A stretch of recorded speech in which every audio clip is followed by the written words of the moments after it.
day and welcome to Gaining Vision. I'm Melanie Taddeo-Nxumalo. Thank you so much for coming back to the channel.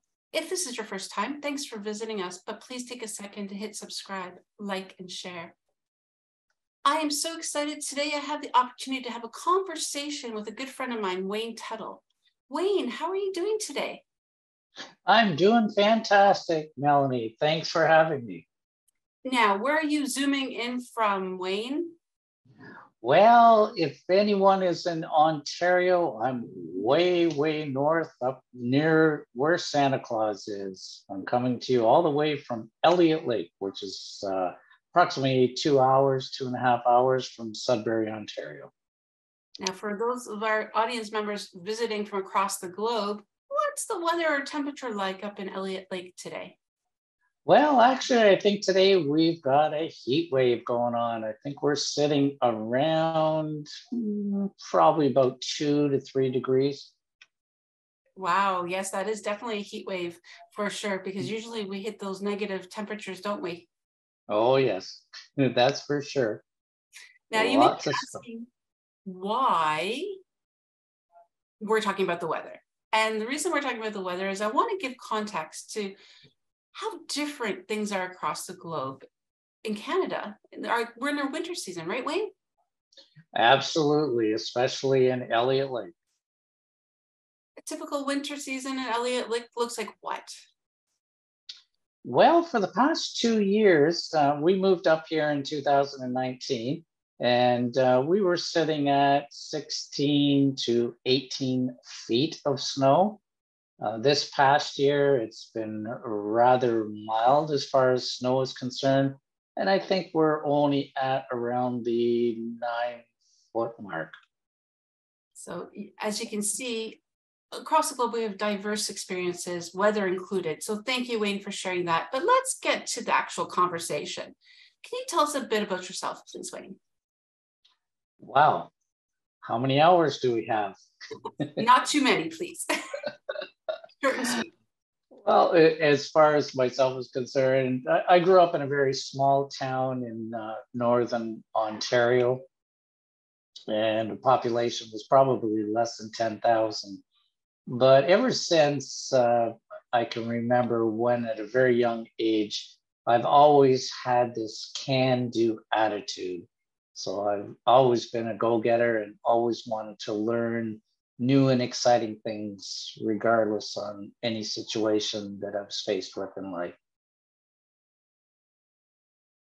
That's really important to have. How has that helped you in your life later in life? Well, I think one of the things that I've learned over the years that after leaving my hometown, I decided that I wanted to expand my horizons outside of a small town. And I decided that I wanted to get into broadcasting. So I took a broadcasting course in Thunder Bay, Ontario, which is even way north of where I am right now.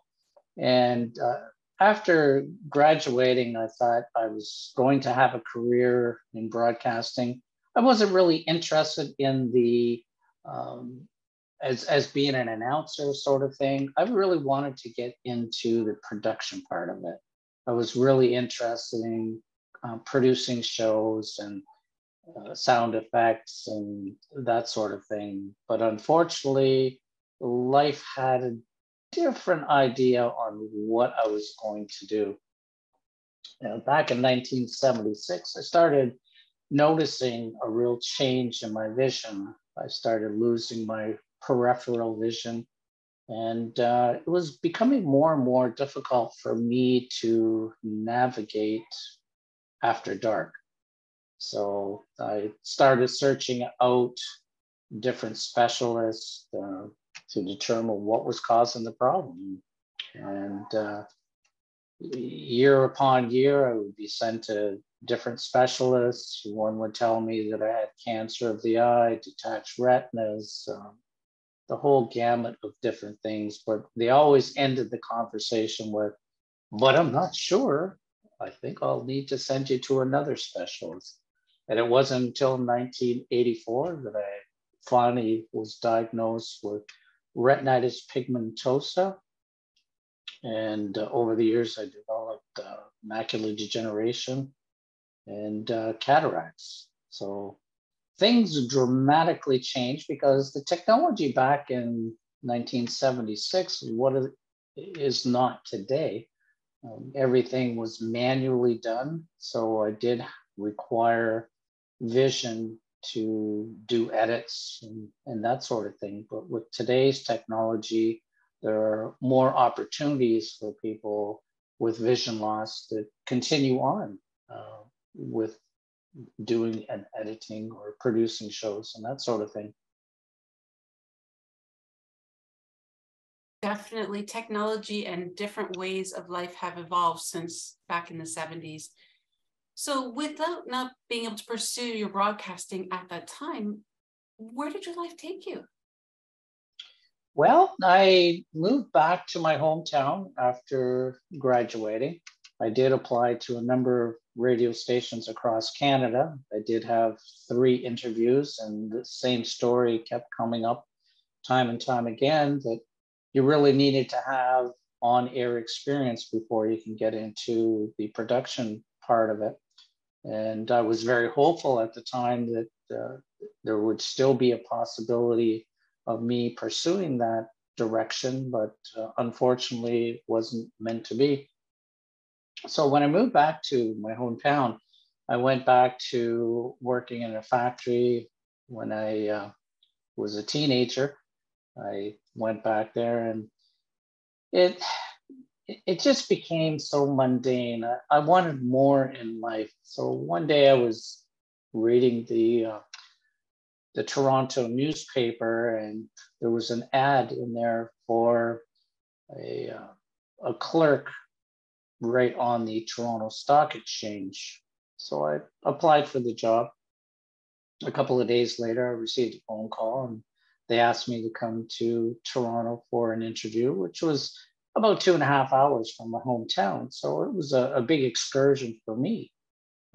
Fortunately, I was still able to drive at that time. Still had enough residual vision to at least drive during the day. So I went down, applied for the job, and I was hired on the spot. 2 weeks later, I'm loading up a station wagon with all of my personal goods and whatnot, got an apartment, and moved to Toronto.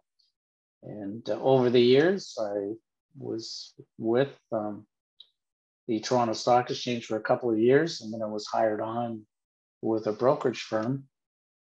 And I just started to climb up the ladder. That was probably about the mid 80s. And at that time, after being diagnosed with retinitis pigmentosa in 1984, the technology for people with vision loss, there wasn't a lot out there. So originally I started out with a CCTV, or closed caption TV would increase the size of the font on paper, and it would expose it on a camera and on a large black and white screen TV. That's how I did my job for the longest time. And I just kept going with the stock exchange. But back in the day, there was a lot of mergers and acquisitions with different brokerage houses. The stress was just absolutely incredible. Your day was not finished until your job was finished, because what we did in our department would affect other departments, so they could not complete their job. So, but after 1989, I decided to move on and make another career change. So, where did it find you next, Wayne? Well, I started dabbling in different things. I really wasn't sure what direction I wanted to go in. I was rather interested in getting into the human resources field. I worked for an employment search group for about a year. And that wasn't satisfying enough for me. I worked for the Children's Aid Society for a very short period of time. It was a rather emotional type of job, but after I decided to apply with one of the largest communication companies in Canada, and I was hired on, and I was on the phones for a number of years. And again, I began to climb up the ladder, and was a very satisfying job because this company was very, very adamant about hiring people with disabilities. So within the Toronto operation, there was a number of people with various different types of disabilities. So they were already familiar with including people in their operations. So it was a great transition for me. As time went on, technology started to improve. And as it started to improve, more and more opportunities came towards me. So after, I believe it was around 10 years with them, I was given an opportunity to transfer to another location, which was about 4 hours outside of the city. And my wife and I, we had made a decision that we were going to raise a family, but we really wanted to look at a smaller community and raise a family in that type of environment. So when we made that move, I was in that operation for 2 years, and unfortunately, with any corporation, that sometimes they look at downsizing. And my son was, I think, about 7 months old. It was the day before my birthday. I got called into the office and said, "Unfortunately, we don't need you anymore." But at that time, I guess I needed that extra push. I was looking at starting my own business, with motivational speaking and that sort of thing, and that actually gave me the push that I needed. So It's that's interesting with your can-do attitude. It got you through many different careers, and that final little nudge you needed came at the right time where you started your motivational speaking company. And can you just talk about why you wanted to start in that realm? well. I think it all started back. I think my first professional gig or performance that I did was in 1984. I was sent to Germany representing the RP Foundation back then. And I really felt that I wanted to try and make a difference in people's lives. So just from there, I started doing it on a part-time basis. I received a number of contracts with the municipality, the government. I did that for a year. And I started taking a course, entrepreneurship for people with disabilities. And the first year that I took that, I came back the second year, and I actually was the co-facilitator for this course. So again, it was for me, it was all about helping other people who may have been going through similar situations, whether it was vision loss or someone in a wheelchair or that sort of thing. I really wanted to expand my horizons and really get the message out there that no matter what we face in our life, we have to really take a step back and look at ways how we can do things, as opposed to building our own barriers up in front of us and saying, "I can't." Because far too often, I think you would agree with me, Melanie, that we have this tendency of, we're afraid of certain circumstances in our life, that will put this barrier up in front of us and say, "Oh, I can't do that. There's no way I can ever do that," sort of thing. But if you, Definitely. I would definitely yeah, agree with you, because Wayne, I think that's human nature. It's not a disability thing. I think that's everybody has that fear of the unknown. Oh, absolutely. There's no doubt about that. And I think when you take a second look at your life and realize that you can accomplish things in life, if you put your mind to it and really think about a strategy on how you can accomplish your goals that you set out to do, then your life's journey uh, changes dramatically. Definitely it does. And I know that you've had many, many contracts of the year working with different corporations, organizations, like you mentioned, government agencies.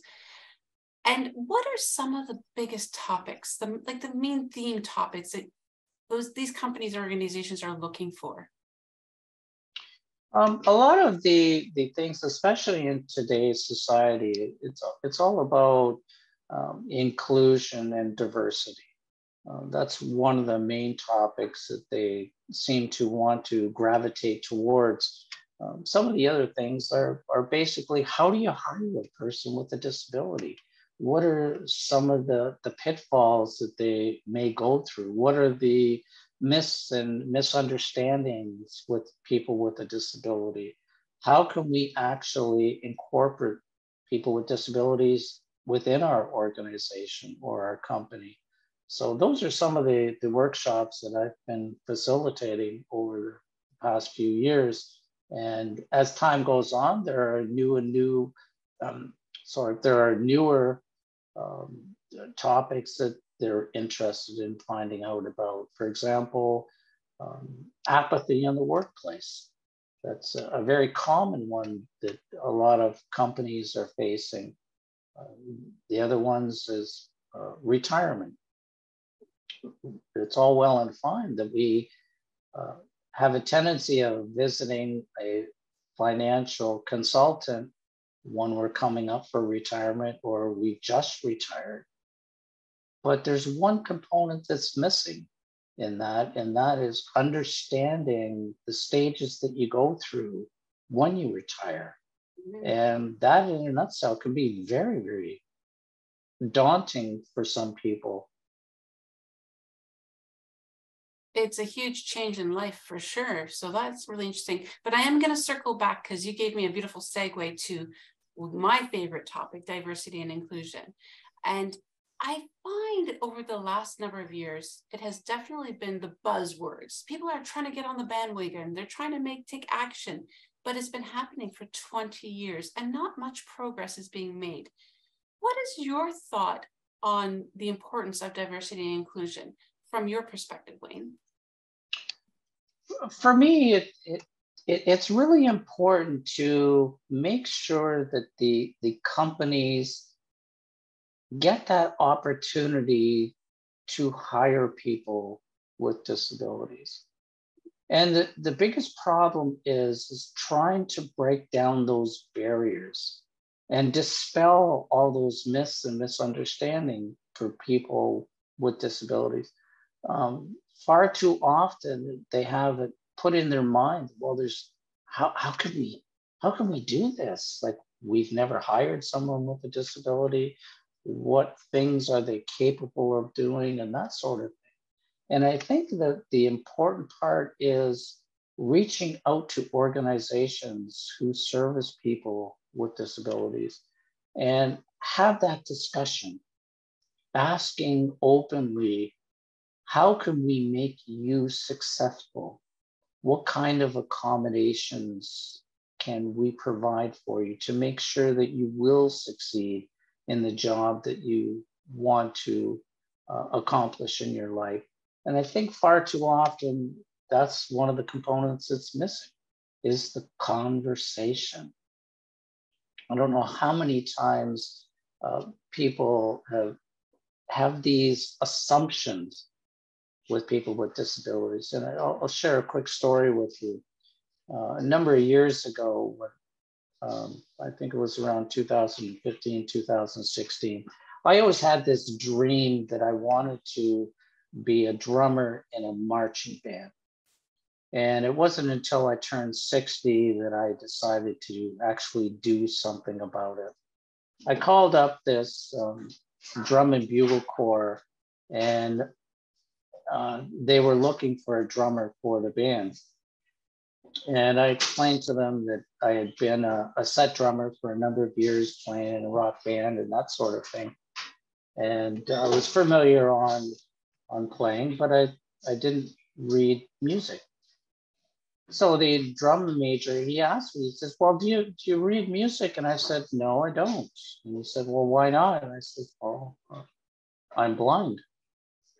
It was kind of like crickets. It was very silent. And I said, well, let me come in and do an audition, and we'll take it from there. So I went, I auditioned, and they accepted me in. And I was playing with them for a couple of years. And then out of the blue, they decided to contact an organization in the United States.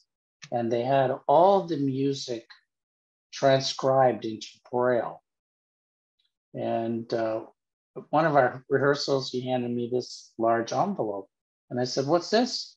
He says, oh, well, we got all our songs transcribed into Braille for you. And I looked at him kind of stunned, and I said, I'm sorry, Rick, but I don't read Braille. So I'm sorry, I don't mean to laugh, but the assumptions that people, all blind people must read Braille, right? Yeah. I started reading Braille. I got through partway through grade 1, but because I play guitar, I've got calluses on my left hand, so it was very difficult for me to continue reading Braille. So, but again, that gives you a prime example that the assumption was there that I already knew how to read Braille. Had they had just asked and said, you know, Wayne, we can get our music transcribed into Braille if you like, and you know, I'd say thank you for asking, but unfortunately, I don't read it, so it would be a waste of time and money. It's interesting how the lack of communication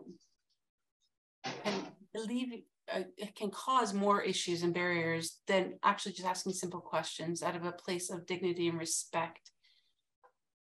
Perhaps Absolutely. a question such as, how can we best accommodate you? Yeah. Or this is new to us. How can I best support you? Some of those questions, yes. Yes. Now, okay, so we know diversity and inclusion has many different layers to it. We have different things, but both you and I are big advocates for inclusion from a disability and accessibility lens. So I just want to dive a little bit deeper, Wayne. We all face various barriers, but the one thing I've noticed across the globe, they're very similar. It could be built environment accessibility, it could be bias or unconscious biases, it could be wayfinding, and it can be attitudinal. So what do you find for individuals with disabilities when it comes to inclusion are some of the goals that we need to work towards in order to become more inclusive across the globe? I think one of the most important is the unconscious biases that people have. It's unfortunate that it still exists to this day, but it's a twofold thing that I find with unconscious bias. First of all, unfortunately, they may have not had the opportunity to have a conversation with somebody with a disability. So unfortunately, it's a part of ignorance, but it's no fault of their own. Prime example, when you live in a small community, what are the chances that you are going to run into somebody with a disability? It's very slim to none in some cases. But then when you get to a large metropolitan area, the chances of you running into somebody with a disability is a lot higher. So it's an unfortunate situation that people come across that and develop this unconscious bias because of it. But on the other hand, there are people out there that may have had a bad experience with someone with a disability. So they bring that in. Well, the last person that we hired with a disability, it didn't work out. Why didn't it work out? In some cases, people may hire somebody just to make it look good that we're hiring people with disabilities, and they don't spend enough time to really get to know that individual to find out what are their needs, what are their goals, how can we help you succeed in your quest for moving up in an organization. And that's what's left out, I find. Absolutely. And I think you touched on a few things. For obviously, there's no cookie cutter solution for all people with disabilities. Everybody's situation is unique. And that's why the open communication, asking the questions from a respectful and dignified way is so imperative, as well as the work that you're doing with workshops and awareness. This is also key. But also in Canada, we have a statement, and this is something that was created with Accessible Canada Act, nothing about us without us. So whereas individuals with a disability are included in every step of the process, whenever something is being developed, a policy, a procedure, a law, referring to individuals with disabilities, they are part of the decision-making process. So bringing that into corporations, organizations, and government as the norm of what they should do when they are creating diversity, equity, and inclusion procedures or policies or accessibility plans, that they have a network of individuals with disabilities they can call on to ask advice. What are your thoughts on that, Wayne? I think more and more of that needs to happen. In any community where you live, anywhere in the world, there are obviously going to be pockets of people with disabilities who really want to have that opportunity to have the voice. And that's what I think is missing in our society, giving people the opportunity to sit at the table and be heard. Because what is the point of someone coming up with different ideas on what they think would serve best for the people in the community with disabilities, instead of actually having that conversation and actually asking them? It not only saves time, it saves money, and it also gives a sense of being heard. And I think that's one thing that we have a tendency of missing in our society, that we don't have a voice to make significant changes that will benefit a lot more people than they really think. Yeah, and I would love to encourage our audience who may not have a disability or even know somebody with a disability to just put yourself in the position of thinking of how important it is to you as an individual, as a human being, to be heard, seen, and valued just as you are, no matter what diverse background you come from. So you don't necessarily have to have a disability, but everybody wants to have a voice and help make change. Wayne. Absolutely. Yes, I have one more question for you, because as always, you and I could talk for hours and we don't have that opportunity. But I know that you've been working on a number of great things recently, and I'd just like to give you the opportunity to share a little bit about that, and again, how people can get in touch to learn more about what you're up to. Well, as it is right now, I'm working on some new projects that I'm expanding my repertoire when it comes to workshops, and expanding out more so into provincial governments here in Canada.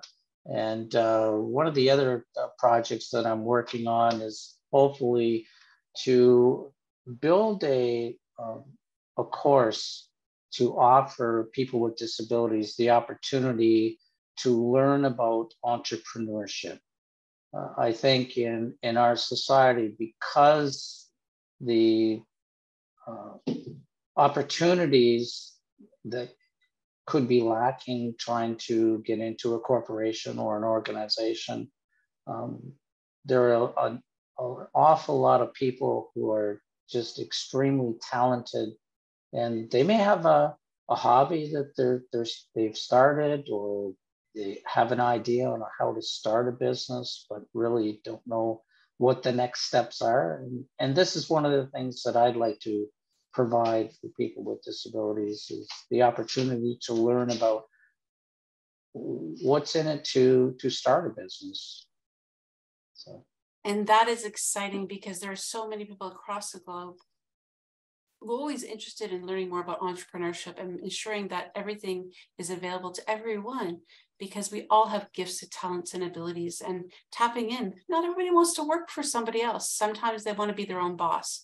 Now, we know it takes a lot of work, but perhaps it is something people want to look into. So definitely we want to make sure that people are able to access this information when it's developed. Wayne, so how can people connect with you? Well, right now my website is under construction. I'm making some significant changes with that. And when it is up and running, you can certainly reach me with the website www.thatblindguy.com. And my email is wjt.tuttle, Tuttle, @gmail.com. And I encourage our audience to reach out to Wayne. Wayne also has a YouTube channel. It's just in the beginning stages, but we will definitely tag him in this interview. So check him out, stay in touch. And Wayne is not only a very inspiring guy, but he's funny as heck. So I've seen him do his comedy routines as well. So if you're ever looking for someone to inspire you as a keynote or to entertain you, he is your man. So Wayne, I want to thank you so very much for joining me for a conversation to get to know you a bit better, and of course to talk about my favorite topic, diversity and inclusion. Well, it's my pleasure, Melanie, as always. And until next time, see you later. Bye.